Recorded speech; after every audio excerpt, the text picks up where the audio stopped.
All right, what's up, everybody? What's up, everybody? Welcome into today's edition of the In the Game Show. Welcome into the edition that I'm probably the most excited about. Some of the guests that I've really wanted on the show for a long time, and that is my Pet Hooligan, one of the leading Web3 gaming, crypto gaming, metaverse animation. They're doing a lot of things under the hood at AMGI Studios and my Pet Hooligan. Colin and Wes from the team will join me today, and I'm super stoked to get into it. So without further ado, let's get in the game.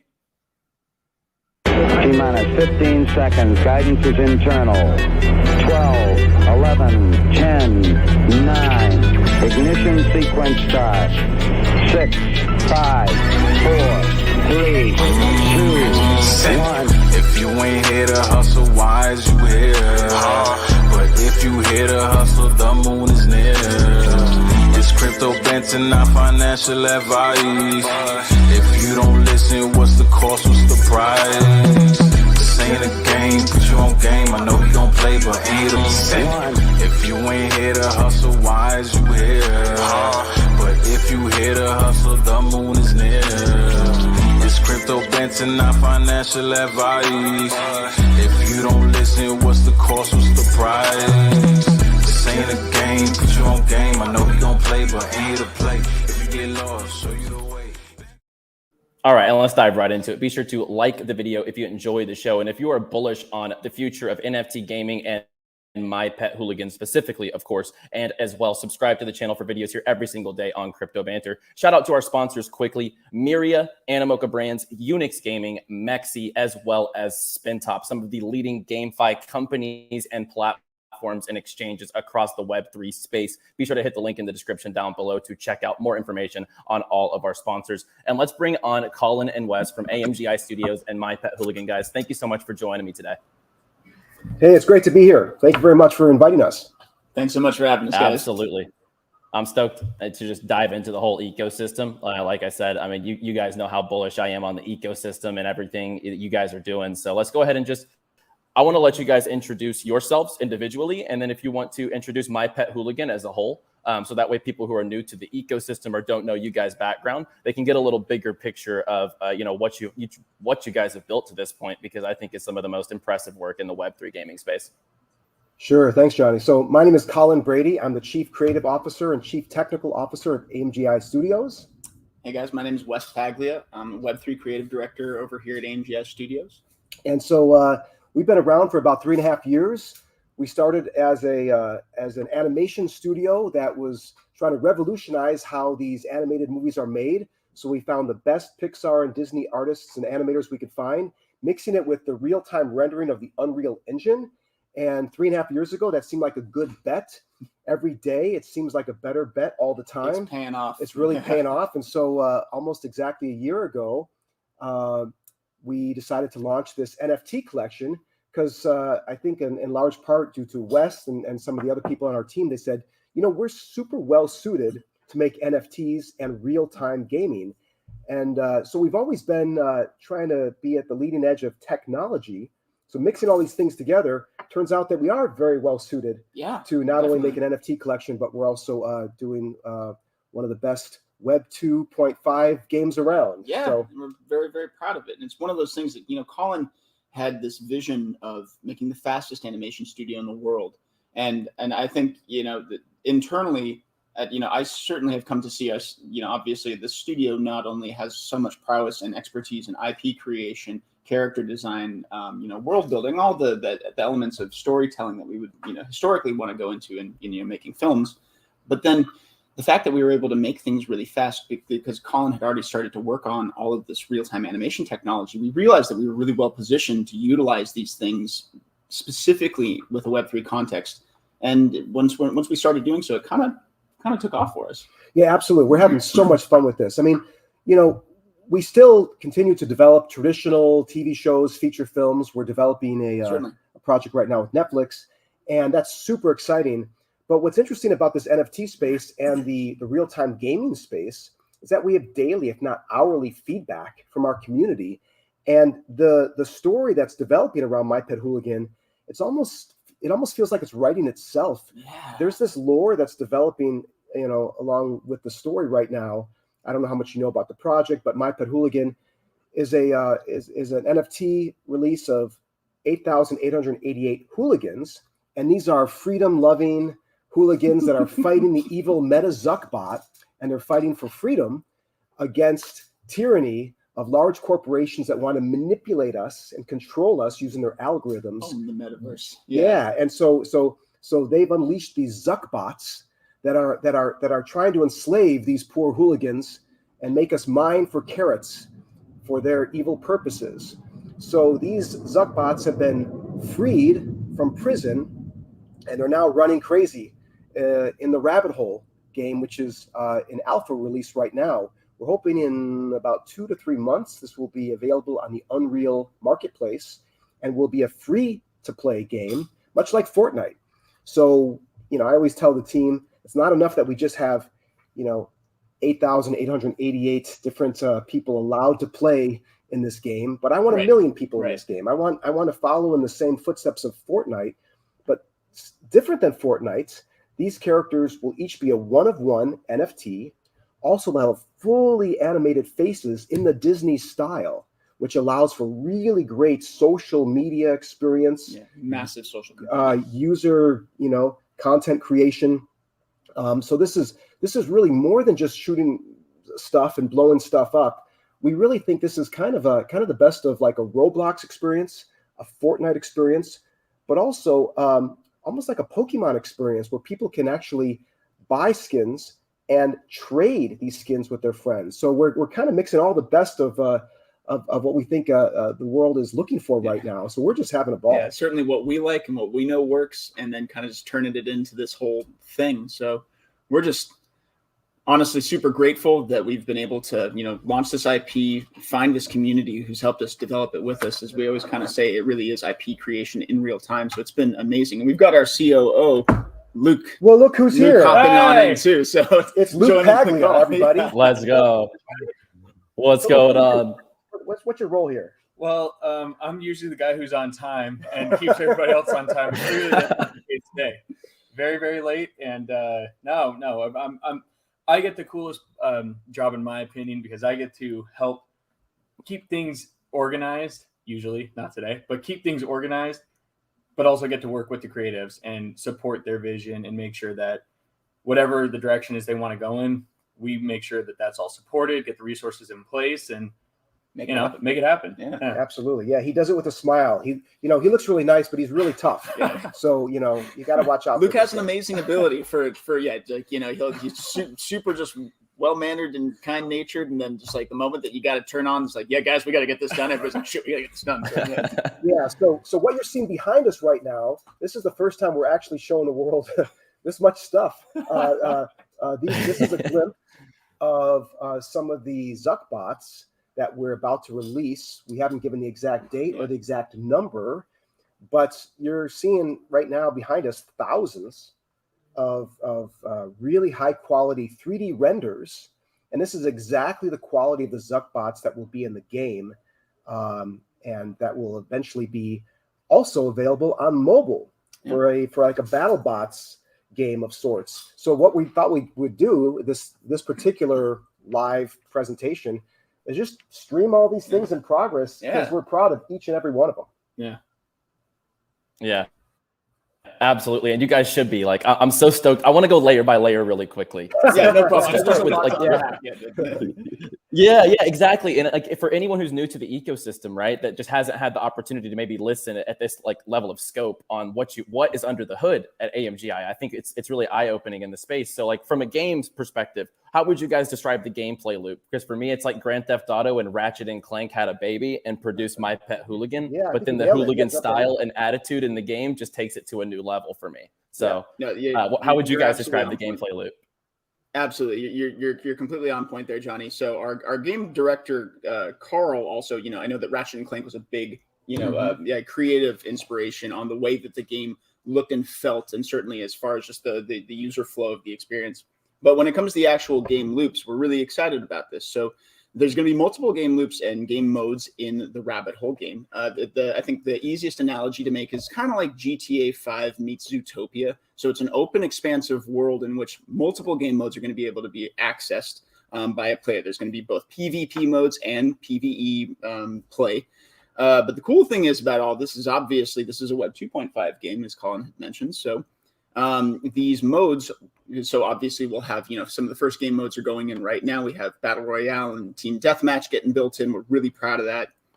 The recent switch to Lyra.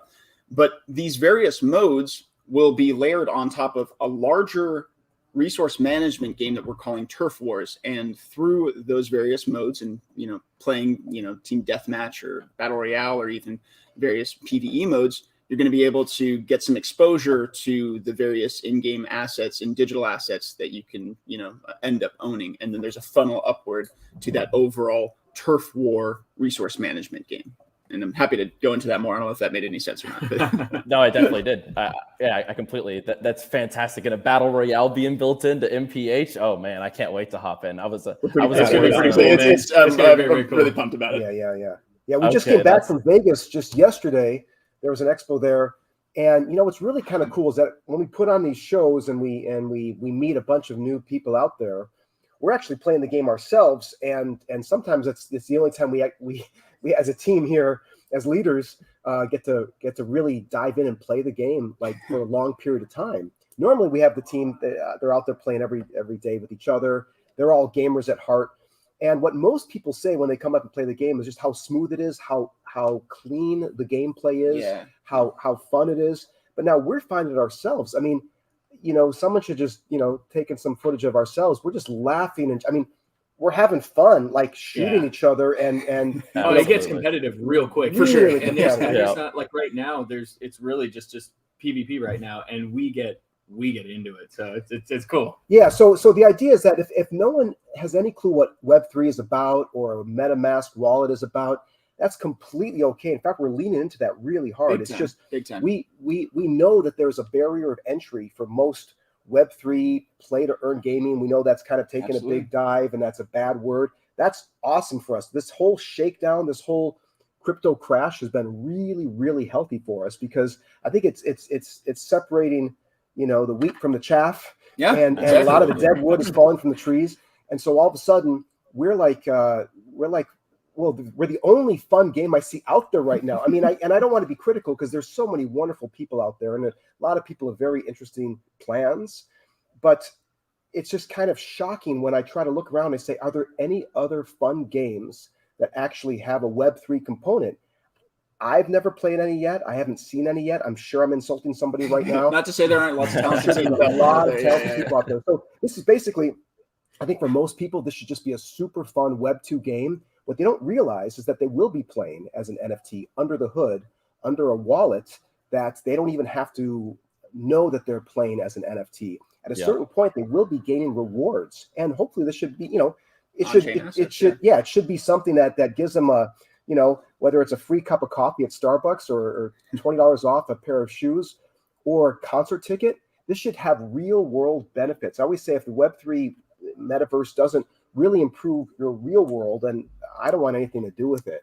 So this is something that I think should just be completely transparent, as easy as Roblox, but then as powerful as being able to have a kid wake up and realize, wait a second, I'm playing with $1,000 NFT that I can now sell. And maybe also, the real kicker here, I think, with all of Web3 gaming is you ultimately want to reward your players for the time that they're investing in your ecosystem, in your game. And obviously, there's lots of tokenomic ecosystem things to break down. You don't want pure value extraction. You want to just fundamentally make a fun game first. The product itself needs to just be intuitive and fun. You shouldn't have to know anything about crypto to be able to intuitively enter this game and start playing, start having fun. Right. There's just an added benefit by almost Trojan horsing people into owning digital assets. And then, again, these are rewards essentially for the time that they invest in your world and your ecosystem. So there's a lot of fun stuff to unpack around all that. Absolutely.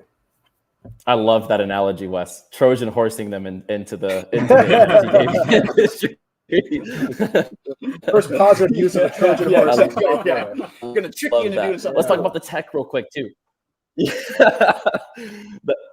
That was fantastic. Yeah, and right, like let's just make them do it. Like just have the technology, the layers on top, and then once they figure it out, wow, how powerful is that? Let's talk about the technology too, like the social, like you said, the user-generated content. Let's talk about the app. You know, the facial recognition, like that is so ahead of the space, in my opinion. If you guys just want to, take it away. Yeah, no, sure. No, that's been a dream of mine for several years, and I'm just lucky to be part of a team and have the resources and all the smart people around to be able to make this happen. This essentially is a face-driven character that drives the full body of the character with just your face alone. So not even Animojis are doing that, not Meta, Facebook, they're not doing any of this stuff. A lot of people are, Snapchat, they're just kind of more or less filters. They can make you into a puppy dog or whatever. What we're doing is that we're treating the face like a joystick. We have this kind of very smart algorithm, or kind of a very simplified AI system that's analyzing your face and analyzing it's counting the blinks and counting everything that you're doing and putting that through a smart algorithm and triggering full body emotions that are based on your face alone. And so what makes this interesting is that, the characters do exist from the waist down, and they're fully animated by our Disney staff of animators. And so we're really kind of leaning into the fact that this is the first Disney-fied version of a Web2 game, period. Even forgetting Web3, this is the highest quality 3D characters in a game. And this same character that you see right now, we kind of found the sweet spot. We found the gold standard of just the right number of controls to make them super expressive, but also this exact character works on a mobile device, works on an iPhone. Yep. And so this character is available. All your characters, anyone who owns a My Pet Hooligan NFT can actually play as their character on an app called IMI. And IMI is an app that we created that allows you to puppeteer your character, create user-generated content, TikTok videos, YouTube videos. You can do something as simple as a joke or a karaoke song or stand-up comedy, or teach a class. These are characters that, as you see, they have full body emotions, not just dances. They have full body talking gestures. And so you actually can kind of embody your character. You can embody your NFT. So it's very much the opposite of a meta-human kind of approach, or a meta Facebook approach, where the goal is to make it exactly like you. Well, it seems like, at least philosophically, I feel there's a healthier way to exist in social media when it's not exactly you. When you can actually say, no, this is kind of the play version of me, the costume version of me, and so. And I think there's a little bit more safety built into that, more fun built into that. I think people would rather be a cartoon character. Comic-Con is a good example. You go to Comic-Con, you might see the most introverted people all of a sudden be able to express themselves as some wacky character. And the same thing is true with the app. The most introverted accountant could pick up the app and all of a sudden find himself talking in an accent that he never realized before, because he's playing a different character. So we're mixing all of these things together under an ecosystem. We think of this as an animation tech ecosystem. That's all under the umbrella of what we call Interloop. Interloop is our version of the metaverse. Now, metaverse is an overused word. It's way overused, and I think people think of Matrix or putting helmets on your head or going into some sensory deprivation tank. And we think it's the opposite. We think it's just a fun thing that should just be kind of sitting on your desk. And but all of these characters that you see are interoperable. So this rabbit hole game is the first of many autoverses. An autoverse is a little mini metaverse that these all can connect to each other. So we're talking with major brands right now, and we also are already in collaboration with some other NFT brands such as Dogepound, and talking about creating their characters in this world, creating worlds for them as well, and linking these worlds together in an interoperable interloop. Just to dovetail real quickly too, just to bring it back to the face animation and IMI really, really quickly, I want to kind of shed some light or just kind of bring attention to the social implications inside of this game. As you had mentioned earlier, Colin, like all of this tech, all of this face piloting and having the ability to pilot your character, you can do all of this inside of the rabbit hole, inside of the My Pet Hooligan metaverse game. And we're really excited about the social components and the social gameplay that's going to open up. There's just so many new layers of engagement and expression that you get to explore through that. Yeah, and I think another way to kind of think about what it is we're doing with all the tech, we're creating creator toolkits. We're Big creating, all the tech that we work on here with the animators and the game developers and putting this all together and, unique packages. We're finding we just want to find new ways to give users ways to create content with their avatars, Absolutely. with their NFTs. Yeah. And, it even gets a little further than that, too, because inside the rabbit hole right now, as you can see, so it looks like we're in a dance club right now. Yeah, we're awesome. Okay, Yeah. so right now, this is a dance club, the IMI Dance Club. Now, in this dance club, this will be a safe space where we will not allow those things to happen, where things can explode. But this is definitely a place where people just hang out. I mean, we find even in the game, people either shoot at each other or they just walk up and they just start dancing. And so we figure that, okay, let's have a dance club where that people can just meet socially.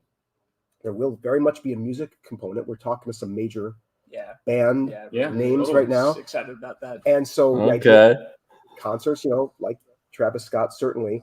But more than that, more than just watching a concert and you're just these kind of faceless, nameless kind of figures, you're active concert members. One of our lead game developers, our chief technical officer of Interloop, Kevin Mack, he talks a lot about the difference between going to a concert and a rave. Is a concert, you're there to watch the person on stage. Right. A rave is that you're there to watch the people around you. And so we think of this IMI Dance Club being very much like that. We also have a department store. We have a store that you can actually buy and sell skins. So that's also very, very unique. And I should also add, in our current rabbit hole world right now, all of the graffiti inside the game is created by the community. Every single piece of graffiti on the wall is user created, and they just keep submitting it, and we just keep putting it in. I don't even know if we've filtered or censored anything. There you go. There's some right there. So people have asked. A bit of a filtering process. Yeah, at some point there might be a filtering process involved. But people have asked, hey, can I get my graffiti that I just created? Can I get that on a T-shirt? We think, absolutely. Not only can you, but you should be able to then sell that, have a little bit of shelf space in the store, just like someone would at Target. And now you can actually sell your own wearables for carrots. So in the rabbit hole, we have an economy of carrots that people use they can earn carrots, buy things, buy tomatoes to throw at someone at a stand-up comedy night. But also the other thing I'm super excited about is that we have a movie theater. And in the movie theater, we really encourage, unlike real movie theaters where you don't like people talking around you, in this kind of movie theater, we really encourage a very big social component. So we want kind of a mystery science theater-esque kind of vibe. Yeah. And, if people, want to shoot their paintball gun at the screen or throw tomatoes at the screen, that's completely okay by us. And then what this leads into is ultimately a distribution platform. Where here we are. Here we're in a movie theater right now. These are little clips of little videos we've made over the past 2-3 years, and these are just different original properties we've created, and we continue to work on, and even now, as you can see, we're creating almost daily, certainly weekly content with Hooli and so on. So we do think the rabbit hole is going to be a wonderful place for distribution. Yeah, and just to one little point there too, as Colin had mentioned with the store, but a pretty robust in-game marketplace in which user-created assets is a big component of this as well. So there'll be more info on that to come. It's a big piece of our roadmap and something we're all really excited about. That's awesome. And I mean, user-generated content, I think, is the perfect fit for Web3 and decentralization and NFT gaming, the industry, Web 2.5 gaming, as you guys kind of alluded to. And I can also say firsthand at NFT NYC, when people would sit down and play the game and their face was on the screen, their eyes, the way that they looked, they just looked like they were a kid again playing a game, right? It was so cool. That's exactly it. Yeah, that childlike wonder. I mean, that's so important. And to your point, often they'd be playing for like a minute, and then you would say, hey, do you realize your face is being tracked and being put in the game right now? And so it's once again, it should be a completely painless, transparent kind of process. And so we really love leaning into that. And I think we're just scratching the surface of where this stuff is going, especially the more that machine learning kind of gets involved. I think these characters are going to just keep getting better and better and better. Yeah, definitely. And I mean, with the potential that you guys have in every avenue, I think with gaming, like you said, with the music that you could bring in, the events, the film potential, TV, etc. The attitude that the Hoolies have are a perfect fit for that. And let's kind of, we'll leave off with the ZuckBots. So obviously the ZuckBots, the antagonist of the Hooliverse, of course. So what are some key, I guess I would leave it to you guys on this. The ZuckBots drop is coming up. Not a lot of public knowledge on what's going on around the ZuckBots. We see them behind you guys, and I'll take my screen down here so we can kind of see a little closer up there on the ZuckBots. So yeah, if you guys want to dive into everything regarding the ZuckBots. Sure. We have 7 different factions of ZuckBots that exist.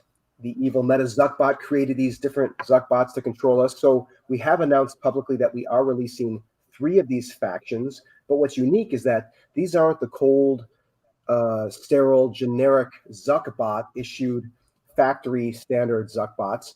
These are ones that are jailbroken by our hooligans. And being hooligans, they dress these things up. They put graffiti on them. They make these things all crazy.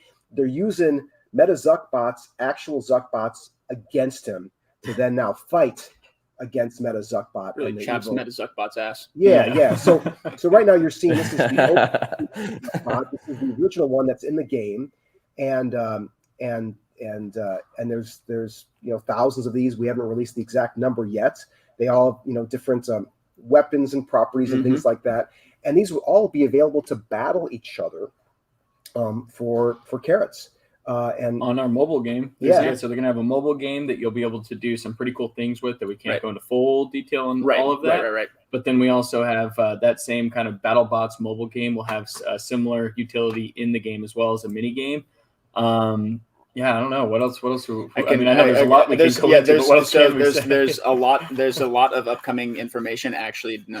Today and tomorrow, there's going to be a lot that we're coming out with, so there's going to be a lot more to share. But at this moment, what we can say is there will be a full mobile game integration with this collection, and the various not only, I guess I want to say not earning potential, but the ability to play these characters in a mobile capacity. We're really excited about. That will also be a mini game inside of our Rabbit Hole metaverse game, and then also something that's really cool. So owning a ZuckBot gets you not only into the My Pet Hooligan ecosystem, but it'll also serve as a companion character inside of the Rabbit Hole. So when you get into the actual full metaverse game, you'll be able to call on this character, call on your jailbroken ZuckBot on occasion in order to do various things for you. And that unlocks new elements. Exactly. And each ZuckBot will have a different, kind of utility in the game. Some may be for protection, some may be for some other things. Yeah, exactly. Yeah, just trying to spice up the companion element of the hooligan ecosystem. So Johnny, you're doing an amazing job of actually finding a great collection of our videos here. But so what you're seeing here is also the other 2 styles of ZuckBots. The little floating ones are called QTs, QTZ. And the long, very official name. The long leg ones are called legs. So we have legs and cuties. Got it. Legs and cuties. So these guys, as you can see, we're just having a ball, just dressing up, and we're kind of getting as wacky as we want with these things. And what would hooligans do? Very creative. It's finding that balance of stuff that's that cool and kick ass, but also fun. Also just funny. That's the whole point. What would hooligans do? It has to make us laugh. I mean, we're thinking it's kind of like a mix between Star Wars droids and minions. Totally. And so we're really leaning into the humor, and so much about this really. People always ask about the lore, and the lore is so rich. We have a feature film that we've mapped out, and what's interesting is that about that. Yeah, it's just like within the studio, it's almost kind of like the lore, like I said, almost feels like it's writing itself, because the idea is that it's like we're using the same tools that have been created by these large corporations. We're using these tools back against them, and we're not going to let AI take over our world. We're not going to let AI take over our minds and manipulate us. We're going to use these same tools to actually fight back. So it's a fun game and we blow stuff up, but there's also kind of a bit of truth, I think, into the rebelliousness, the spirit of freedom that these things represent. And I think people are really kind of picking up on that. And to that point, this is all about, this entire IP is really about the kind of the cross section of, it's a bit slightly more adult, but it's also very accessible. But there's a little bit of darkness in there, but a lot of humor, right? And it's all about that kind of that cross section of those two things. And given that it is a Web3 native IP, it gives us all of this surface area to explore when it comes to game development, community involvement, the overall, the feature, the creation and the community's involvement in that. It's kind of just a wellspring that we continue to kind of explore new avenues and Totally. frankly, discover new avenues to be able to make stuff with. Yeah. I think it's brilliant, like top to bottom, like, and the ZuckBots, the whole narrative behind them, I agree. There's total truth to it. The crude humor makes the ecosystem so fun, in my opinion, to just hop into, right? And it's like those things, like as a kid, when you're sitting in a movie theater watching those old Pixar movies or, some of those movies back in the day that had some crude humor built into it. You didn't know as a kid, but of course the adults knew. And that's kind of he has to work on a couple traditional different Hollywood levels. industry now. Yeah, exactly. Yeah, no, that's exactly right. Again, and you want it to be something that appeals to everybody, but also to not, go so far that you're gonna, kick some people out of this ecosystem. So it's we're trying to really be this kind of the Disney of the space. It's well overused term, but we really feel that, well, one, we've hired a lot of Disney animators. Yeah, so we got that, yeah. And so we have that, but also just really leaning into just kind of the spirit, especially of what early Pixar was. I was fortunate enough to be at Pixar on the very first Toy Story, animated on Toy Story, and I directed a bit on Toy Story 2 and directed animation on Bug's Life. And it was really exciting to be there at this time when we were taking the best Disney artists we can find, mixed with the best computer rendering technology. Well, right now we're doing the same exact thing, and we feel like we're kind of a David and Goliath story, and so we're not kind of looking around and worried about the competition. In fact, we feel we're better suited to pivot quickly because of the size of our team. We're not so bloated with a large infrastructure or a set way of doing things. Right. So one of our exciting things is doing something new every day. Every single day, we're pushing the team to get out of their comfort zone and to do something that no one's done before. If something breaks, if there's a problem, that's actually super exciting for us. Problems are our best friends because it means that if we solve it, that no one else has solved it before, we're the first. So we like being this bleeding edge studio, and I think people are starting to recognize that. So we have behind the scenes, Luke has been doing a wonderful job. He just got off. He was late because he was in another meeting with some big players, and so we're about to make some big moves forward that we can announce in the coming weeks. Yeah. And what's cool about this too is when we create these characters in house, whether it's the ZuckBots or another project that we partner with, by creating the characters within our studio, our ecosystem here. It's directly available and made, it's, I guess, interoperable, but it's made available to our creator toolkits. So, Exactly. These ZuckBots, will they be on ME? Absolutely. Definitely. When? Soon. But, like hologram, absolutely. So it's a way that we build these characters. Then it goes right in those toolkits. So anybody who owns these things, you have so much utility beyond just being able to get on a game of play. You can get on and create with them too. It's phenomenal. Like I wish I had all the time in the world to be able to dive into it. And especially like just little alpha. I saw glimpses of the app as well when we last spoke on a call, and it looked absolutely phenomenal for those out there that are speculating. I mean, the things going on behind the scenes at AMGI are phenomenal. If you don't know, where can people follow My Pet Hooligan? Thank you, Johnny. Thank you very much. Thank you. Definitely on Twitter. That's probably our best means of communication. Check us out on Twitter at My Pet Hooligan. And obviously, you can hit our website, mypethooligan.com as well. But Twitter is definitely our main area. So check us out there. Hop on in, start checking our videos out, and bug us maybe if you want to kick us, join our Discord as well. Yeah, Discord's really good. You'll see, you get a sense of the community, and it's such a positive, warm community that's very, very vibrant. So yeah, I think Twitter primarily, Discord secondarily. Yeah, you're right. Yeah, Discord for sure. And then buy a hooligan, and you can just jump in. And hopefully soon. I mean, with these ZuckBots too, it probably is worth saying too that if you don't have a hooligan, you still will be able to buy a ZuckBot and still be able to get into the game. So ultimately we're trying to get as many people. There's so much fun in this game. When you have something fun, you want to share it with as many people as possible. Absolutely.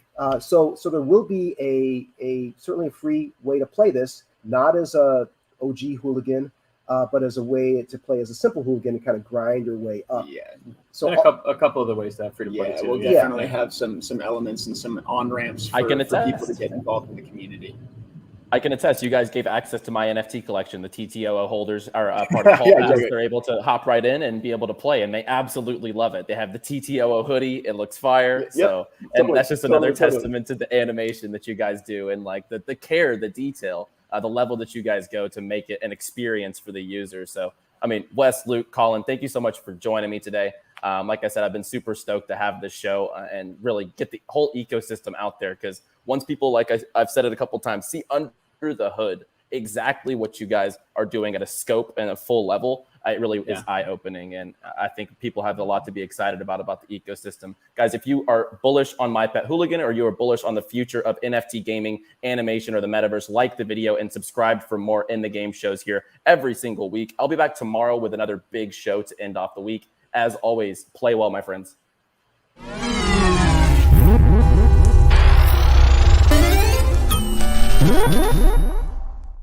It's good.